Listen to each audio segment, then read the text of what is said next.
June 18, 2020, 2 a.m. At Munich airport, security cameras captured a man walking quickly through the terminal. Black jacket, baseball cap pulled low, nervous glances at surveillance cameras.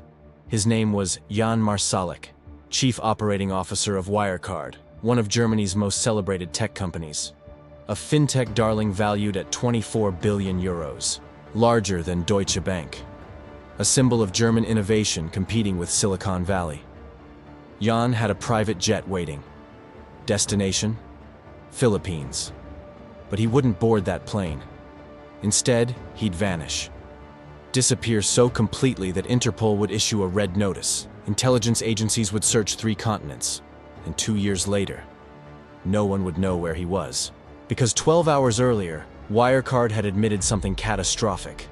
Something that would destroy the company, wipe out billions in market value, send shockwaves through global financial markets. 1.9 billion euros, $2.1 billion, that was supposed to be in trustee accounts in the Philippines, didn't exist, had never existed. The money was phantom, fiction, an accounting entry with no reality behind it. But it wasn't just missing money, it was systematic fraud. Years of fake transactions, fabricated customers, invented revenue. An entire business model built on lies so elaborate that auditors from one of the world's most prestigious accounting firms had certified them as real. EY, Ernst & Young, had audited Wirecard for over a decade, signed off on the financials year after year, given the company a clean bill of health, and somehow missed that almost 2 billion euros didn't exist. Journalists had been warning about Wirecard for years, publishing investigations, presenting evidence of fraud, and they'd been attacked, sued, some even investigated by German authorities for market manipulation, because criticizing Wirecard was treated as an attack on German innovation itself. The company's CEO, Markus Braun, had convinced regulators, investors, and the German government that Wirecard was the future, that doubters were either incompetent or malicious, that the fraud allegations were conspiracies by Anglo-Saxon media trying to undermine German success. But on June 18, 2020, the lie collapsed. Wirecard admitted the money was gone. Braun resigned. The stock crashed 98% in 2 days, and Jan Marsalek fled to somewhere. Maybe Russia, maybe China, maybe Belarus. No one knows. This is the story of how a German company faked $2 billion, how they fooled auditors, regulators, and some of the world's smartest investors, how journalists who exposed the truth were treated as criminals, and how one of the biggest financial frauds in European history happened in plain sight, while everyone refused to look. This is the story of Wirecard, the lie that fooled the entire world. To understand how Wirecard became a fraud, you need to understand what it was supposed to be, and why Germany was so desperate to believe in it. Wirecard started in 1999, originally called InfoGenie. It processed payments for online gambling sites and adult websites, not glamorous, but profitable. The kind of business mainstream payment companies avoided. In 2004, a young Austrian entrepreneur named Markus Braun took over. He had a PhD in computer science, spoke multiple languages, looked like a tech visionary with his casual blazers and confident presentations. Braun had a vision: transform Wirecard from a sketchy payment processor into a global fintech powerhouse, compete with Visa and MasterCard, build digital payment solutions for the future, make Germany a leader in financial technology. And for years, it seemed to be working. Wirecard's revenue grew exponentially. They signed partnerships with major companies, processed transactions for airlines, retail chains, telecommunications firms. They expanded into Asia, acquired companies, hired aggressively. The stock price soared. By 2018, Wirecard was worth 24 billion euros. It was added to Germany's DAX 30 index, the elite group of the country's largest companies, replacing Commerzbank, a traditional German bank pushed aside by innovative Fintech. This meant everything in Germany. The country had missed the tech revolution. While America produced Google, Facebook, Amazon, Germany's economy remained dominated by traditional industries, cars, machinery, chemicals. Wirecard was supposed to change that. proved that Germany could produce world-class technology companies, that Deutsche Innovation could compete globally. Politicians celebrated Wirecard. Angela Merkel personally lobbied for the company during state visits to China. Ministers praised Braun as a visionary. Regulators protected the company from criticism, and investors believed. SoftBank invested nearly $1 billion. Major institutional funds held massive positions. Retail investors poured savings into Wirecard stock because everyone wanted to be part of the German tech success story. But beneath the surface, something was wrong, and a few people noticed. In 2008, a forensic analyst noticed irregularities in Wirecard's financials. Strange patterns in the cash flow. Acquisitions that made no sense. Revenue growing faster than the underlying business seemed to support. But the concerns were dismissed. Wirecard's stock kept rising. The company kept reporting strong results. And questioning success seemed petty. Jealous. Un-German. Then, in 2015, a Singapore-based research firm published a report. They'd investigated Wirecard's Asian operations and discovered something disturbing. Many of the supposed customers didn't exist. Transactions were being faked. Revenue was phantom. The report was explosive, detailed, backed by extensive research, and mostly ignored. Wirecard called it a short seller attack. Braun claimed enemies were trying to profit by destroying a successful German company. German regulators sided with Wirecard. In 2016, the Financial Times began investigating. A team of journalists spent months digging into Wirecard's operations, following money trails, interviewing former employees, analyzing documents.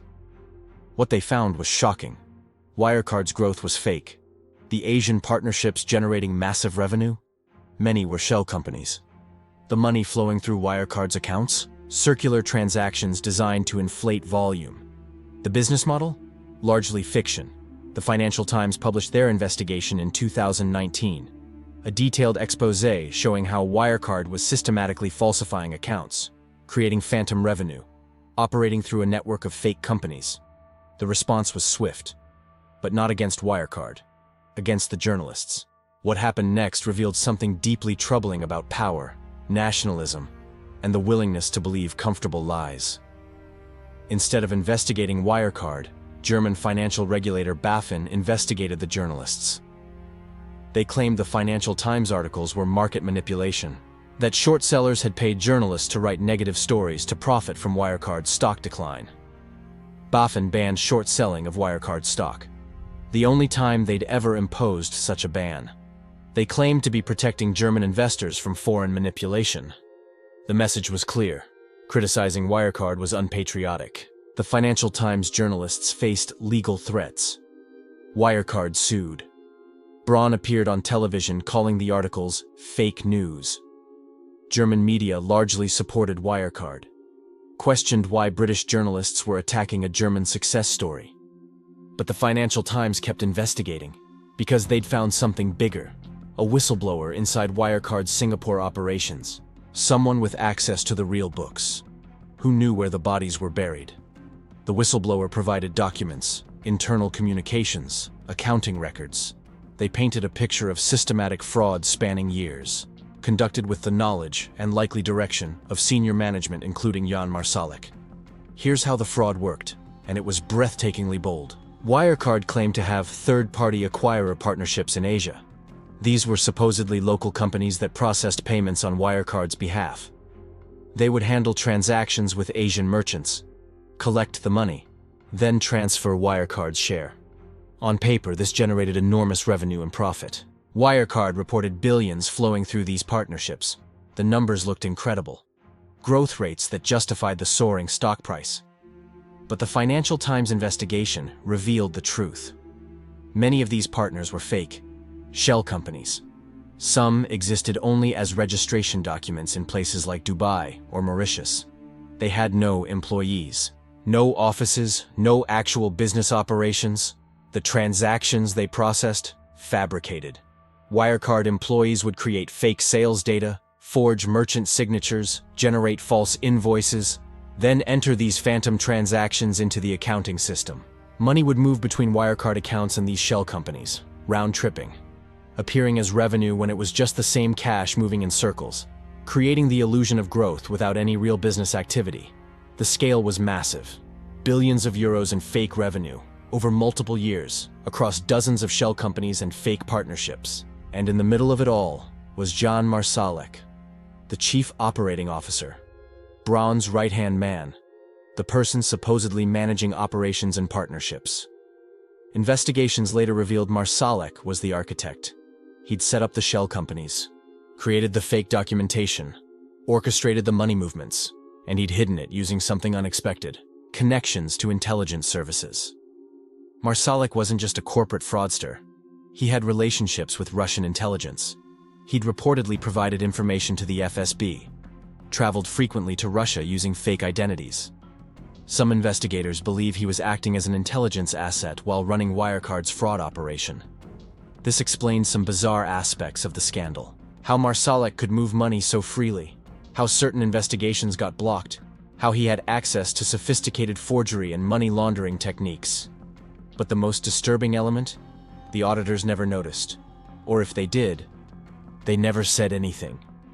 EY, Ernst & Young, was one of the big four accounting firms. They'd audited Wirecard since 2009. Every year, they'd reviewed the financials, signed off on them, given Wirecard a clean opinion. How could they miss 2 billion euros that didn't exist? Miss years of fake transactions? Miss that major partnerships were shells? After Wirecard collapsed, investigations revealed the answer. EY had raised concerns internally, multiple times. Audit teams in different countries questioned the Asian operations, couldn't verify cash balances, found suspicious patterns. But these concerns never made it into the official audit reports. EY partners overruled concerned staff. They trusted Wirecard management, accepted explanations, and certified accounts they couldn't fully verify. Why? Possibly because Wirecard was a prestigious client, a major account. Questioning them too aggressively might lose the business. And in the competitive world of auditing, losing clients means losing revenue. The conflict of interest was obvious. EY was paid by Wirecard. If they found fraud, they'd lose the client and face embarrassment. If they looked the other way, they'd keep collecting fees. They chose to look away for over a decade, while the fraud grew, while billions in fake transactions accumulated, while investors trusted certified accounts that were fiction. February 2020. The pressure was building. The Financial Times had published multiple investigations. Short sellers were circling. Questions were piling up. Wirecard announced they'd commission a special audit. KPMG, another Big Four firm, would investigate the allegations, examine the Asian operations, verify the partnerships, prove the critics wrong. Braun presented this as confidence, as transparency, as proof that Wirecard had nothing to hide. He was certain KPMG would vindicate the company, expose the journalists as wrong, confirm Wirecard's legitimacy. Instead, KPMG found chaos. They couldn't verify transactions, couldn't trace money flows, couldn't confirm that business partners existed or that reported revenue was real. Key documents were missing. Explanations were vague. The financial records were impenetrable. Their report, issued in April 2020, was devastating. KPMG couldn't confirm that 1.9 billion euros in reported profit was real. They'd found significant discrepancies, missing documentation, unexplained transactions. They stopped short of calling it fraud, used careful auditor language. But the message was clear. Wirecard's Asian operations couldn't be verified. The foundation of their business model was questionable. The stock crashed, investors panicked, and suddenly people who defended Wirecard for years started asking uncomfortable questions. Where exactly was the 1.9 billion euros supposedly sitting in trustee accounts in the Philippines? Who controlled these accounts? Could someone please just show the money? Wirecard kept promising to provide evidence, said the money was real, that documentation was coming, that this was just an accounting complexity that would be resolved. But weeks passed, then months, and the evidence never appeared. Because it couldn't. The money didn't exist. In June 2020, EY finally demanded proof. After 11 years of auditing Wirecard, they finally insisted on independently verifying the cash balances. They wanted bank statements, direct confirmation from the trustees holding the funds. Wirecard provided documents, bank statements showing the 1.9 billion euros, signed by bank officials, verified by trustee companies. EY contacted the banks to confirm, and discovered the statements were fake, forged. The account numbers were real, but the balances were fiction. The money had never been there. On June 25, 2020, Wirecard filed for insolvency, admitted the 1.9 billion euros didn't exist, that they'd been reporting phantom assets for years, that the financial statements, certified by EY, were fraudulent. The company that was worth 24 billion euros 3 years earlier was worth nothing. Had maybe been worth nothing all along. The entire valuation based on fake revenue and phantom cash. Braun was arrested, charged with fraud, market manipulation, accounting violations. He claimed he was a victim, that Marsalek had deceived him, that he'd trusted the wrong people. But investigators found evidence Braun knew. Emails discussing the fake transactions, meetings where the fraud was coordinated, documents showing he'd personally approved schemes to inflate revenue. And Marsalek? He was gone. Vanished. Last confirmed location, Russia. Protected by someone. Intelligence services, most believe. Because he knew too much, had too many connections, possessed information that powerful people wanted to keep quiet. Let me tell you about Pav Gill. He was a Financial Times journalist who investigated Wirecard, spent years digging into the fraud, published stories exposing the fake partnerships, the fabricated revenue, the lies, and for his trouble, he became a target. Wirecard hired private investigators to follow him, to dig into his personal life, his finances, his relationships. They wanted dirt, something to discredit him, to make his reporting seem biased or unreliable. They found nothing, because Gill was a serious journalist, meticulous, ethical. His reporting was backed by documents, sources, evidence. But that didn't stop Wirecard from attacking him. Braun appeared in interviews calling Gill dishonest, suggesting he was working with short sellers, implying his reporting was criminal market manipulation. German media amplified these accusations, questioned why a British journalist was so focused on destroying a German company. BaFin, the German regulator, investigated Gill. They looked into whether he'd coordinated with short sellers, whether his articles constituted market manipulation. They treated the journalist like a criminal, while ignoring the actual fraud at Wirecard. The investigation found nothing, because Gill hadn't done anything wrong. He'd reported facts, uncomfortable facts that powerful people didn't want to hear, but facts nonetheless. Still, the experience took a toll. Gill faced legal threats, professional attacks, had to watch carefully what he said publicly. Because Wirecard had resources, lawyers, political connections, and they used them ruthlessly against critics. But Gill kept investigating, kept publishing, because he knew he was right. Knew that Wirecard was fraud, and knew that eventually the truth would come out. When Wirecard collapsed, Gill's reporting was vindicated. Everything he'd written was true. The warnings he'd sounded were justified. The fraud he'd exposed was real and massive. But the vindication came with bitter irony. If regulators had listened to Gill years earlier instead of investigating him, billions in losses could have been prevented. Thousands of retail investors could have been protected. The fraud could have been stopped before it destroyed so much wealth. Instead, they'd chosen to believe the comfortable lie. That Wirecard was success. That critics were enemies. That challenging a national champion was unpatriotic.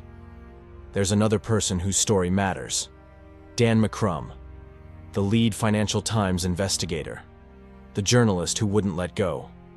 McCrum spent 5 years on Wirecard, longer than most journalists spend on any single story. He followed leads across continents, analyzed thousands of documents, built relationships with whistleblowers who risked everything to expose the truth. He faced everything Gill did, and more. Death threats, online harassment, legal intimidation, professional attacks. Wirecard hired expensive law firms to find ways to stop his reporting, to intimidate him into silence. It didn't work, because McCrum was driven by something stronger than fear. The conviction that fraud shouldn't succeed, that lies shouldn't triumph, that powerful people shouldn't be able to silence truth just because the truth is inconvenient. His persistence broke the story. His reporting forced investigations. His refusal to be intimidated eventually brought down a €24 billion fraud. In 2021, Macron won the Financial Journalism of the Year award, recognition for exposing one of the biggest financial frauds in European history. But he said the recognition matters less than the principle, that journalism's job is holding power accountable, even when power fights back viciously. These stories, of journalists attacked for telling truth, reveal something important about the Wirecard scandal. It wasn't just corporate fraud, it was systemic failure. Regulators who chose nationalism over oversight, media that preferred comfortable narratives, investors who wanted to believe, auditors who looked away, and institutions that attacked truth-tellers rather than investigating criminals. But here's what investigations revealed in the aftermath. Here's the twist that makes the Wirecard scandal even more disturbing than simple fraud. It wasn't just about money. The fraud was connected to something darker: intelligence operations, money laundering, possibly even terrorism financing. Investigators discovered that John Marsalek had relationships with Russian intelligence services. He'd traveled to Russia repeatedly using fake passports, met with FSB officials, reportedly provided information about European businesses and politicians. Some of Wirecard's shell companies were allegedly used to move money for intelligence operations, to fund assets in foreign countries, to facilitate transfers that needed to appear legitimate. There's evidence suggesting that Wirecard processed payments for entities connected to Russian military intelligence, that some of the fake transactions were covering money movements related to covert operations. This would explain several mysteries. Why Marsalek could disappear so completely, why certain investigations got blocked, why he had access to sophisticated forgery capabilities, why he could move money internationally without raising red flags. He wasn't just a fraudster. He was an intelligence asset, operating under corporate cover, using a German technology company as infrastructure for espionage and covert finance. And if this is true, if Wirecard was deliberately infiltrated and used by intelligence services, then the fraud takes on a different dimension. It wasn't just bronze greed. It was geopolitical. A German company compromised by foreign intelligence.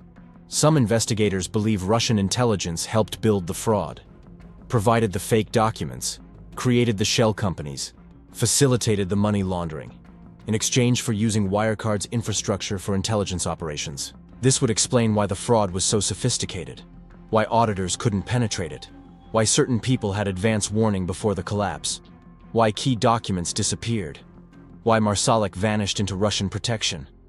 There's also evidence of other criminal activity. Wirecard allegedly processed payments for online gambling operations controlled by organized crime, for call center scams targeting elderly victims, for cryptocurrency schemes, for suspicious transactions from high-risk jurisdictions. The company wasn't just faking its own revenue. It was facilitating other people's crimes, taking fees to process transactions that legitimate payment companies refused, and hiding those transactions in the noise of fake business activity. When German prosecutors raided Wirecard's offices after the collapse, they found thousands of documents, but also gaps, missing files, wiped servers, evidence that had been deliberately destroyed. Someone had cleaned up, removed the most incriminating material, left enough to prosecute Braun, but not enough to expose the full scope of what Wirecard had been used for. And Marsalek? Still missing. Interpol Red Notice, international arrest warrant, searches across Europe and Asia, but nothing. He vanished completely, protected by someone with resources, someone who didn't want him captured and questioned. The prevailing theory is he's in Russia, living under protection, maybe still working for intelligence services, maybe silenced permanently. No one knows. What is known is that Wirecard was more than fraud. It was infrastructure, for moving money invisibly, for creating legitimate-looking transactions, for facilitating activities that needed to stay hidden, and it operated for years. Certified by prestigious auditors, celebrated by German politicians, added to the DAX index, trusted by major investors, all while serving as a criminal and intelligence operation disguised as a fintech company. The Wirecard scandal exposed failures at every level of the financial system, and raised questions that remain deeply troubling. First, how did auditors fail so completely? EY certified Wirecard's accounts for over a decade, supposedly conducted rigorous audits, claimed to verify the financials, but they never independently confirmed the cash in the trustee accounts, never actually traveled to Asia to visit the supposed partners, never demanded documentation that couldn't be forged. They accepted what management told them, checked boxes, filed reports, and collected fees. After Wirecard collapsed, regulators investigated EY, found that the audit was deficient, that EY had failed to exercise proper professional skepticism, that they'd missed obvious red flags. EY paid a €10 million fine, apologized, promised reforms. But the damage was done. Billions lost, reputations destroyed, trust in auditing undermined. The scandal raised fundamental questions. If a Big Four auditor can miss €2 billion that doesn't exist, how can anyone trust financial statements? What's the point of audits if they can fail this catastrophically? And it wasn't just EY. KPMG couldn't verify Wirecard's finances either. Multiple audit teams in different countries had raised concerns, but the system allowed those concerns to be ignored, buried, dismissed. Second, why did regulators protect Wirecard instead of investigating it? BaFin, the German financial regulator, had years of warnings. Reports from short sellers, articles from journalists, complaints from analysts. They investigated the critics, banned short selling to protect Wirecard, treated journalism as market manipulation, sided with the company against everyone questioning it. Why? Partly nationalism. Wirecard was a German success story. Attacking it seemed unpatriotic. Regulators wanted it to succeed, wanted Germany to have a tech champion, so they protected it from scrutiny. But there was also capture, revolving doors between regulators and industry, close relationships between BaFin officials and Wirecard executives, political pressure to support German companies. After the scandal, BaFin's leadership resigned. Germany overhauled financial regulation, created new oversight mechanisms. But the fundamental question remained: can regulators effectively police companies they want to succeed? Third, why did sophisticated investors miss the fraud? SoftBank invested nearly $1 billion. Major funds held huge positions. These weren't naive retail investors. They were professionals, with research teams, due diligence processes, risk management. But they believed the story, the certified financials, the prestigious auditor, the DAX listing. They wanted to invest in German Fintech, wanted exposure to payments growth, wanted to believe Wirecard was real. And so they didn't ask hard questions, didn't verify independently, didn't challenge the narratives. They saw what they wanted to see. When the fraud was exposed, these investors lost billions. SoftBank wrote down its investment completely. Funds had to explain to clients how they'd been fooled. Reputations were damaged. Some blamed EY, some blamed regulators, some blamed Wirecard management. But ultimately, they'd made the investment decisions. They'd trusted without verifying, and they'd paid the price. Fourth, what about the journalists who exposed the truth? They were proven right, vindicated completely. Every allegation confirmed, every warning justified. But they'd been treated as criminals, investigated by regulators, sued by Wirecard, attacked in media, their professional reputations questioned, their motives impugned. No one apologized. No regulator said, "We were wrong to investigate the journalists instead of the company." No politician admitted, "We were wrong to celebrate Wirecard and attack its critics." The vindication was hollow, because it came too late. After billions were lost, after the fraud had run its course, after the damage was done, and it set a dangerous precedent. That journalists who investigate powerful companies will face legal threats, regulatory harassment, professional attacks. That telling inconvenient truths comes with severe personal cost. This chills investigative journalism, makes reporters think twice before challenging major companies, especially national champions, especially in countries where economic nationalism is strong. Fifth, what does this mean for Fintech? Wirecard was supposed to represent the future: digital payments, mobile wallets, financial innovation, the next generation of banking. But it was fraud. The revenue was fake. The technology was oversold. The business model was fiction. Everything about it was lies. This damaged the entire fintech sector, made investors skeptical, made regulators more cautious, made customers wonder what else might be fraud disguised as innovation, and it revealed something important. That fintech is still finance, still subject to the same temptations, the same frauds, the same human weaknesses that have plagued banking for centuries. Technology doesn't eliminate fraud. Sometimes it just makes fraud more sophisticated, harder to detect, easier to hide behind complexity and jargon. June 18, 2020. Jan Marsalek walked through Munich airport, disappeared into the night, and no one has seen him since. But his legacy remains. A €24 billion company reduced to nothing, $2 billion that never existed, thousands of investors who lost everything, journalists vindicated too late, regulators humiliated, auditors discredited, and questions. So many questions that remain unanswered. Where is Marsalek now? Who is protecting him? What exactly was Wirecard used for beyond fraud? What intelligence operations were facilitated? What other crimes were committed? What documents were destroyed? What evidence disappeared? We'll probably never know, because the people with answers are either gone, protected, or silent. Marcus Braun is on trial in Germany, facing charges of fraud, breach of trust, market manipulation. He maintains partial innocence, claims he was deceived by Marsalek, that he didn't understand the extent of the fraud.